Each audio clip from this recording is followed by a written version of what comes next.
The California Farm Bureau, a lobbying group representing farmers, has come under fire after reaching an agreement with the Far West Equipment Dealers Association that puts their supporters in a compromised position.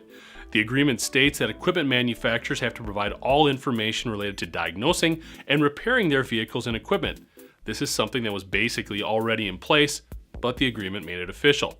However, it also states that farmers are not allowed to reprogram engine control units or engine control modules, change settings affecting emissions or safety systems, and, most troubling to farmers, owners are not allowed to download or access source code of any proprietary embedded software.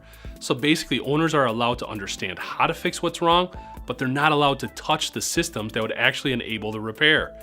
This raises a number of concerns. First, there's the time-honored tradition of farmers working on and repairing their own equipment. This is essential not just in avoiding repair costs, but in saving time. Equipment downtime in the fields is just as profit-sapping as on the plant floor. The fact that authorized dealers would essentially be the only repair source also puts buyer and seller in an awkwardly combative situation.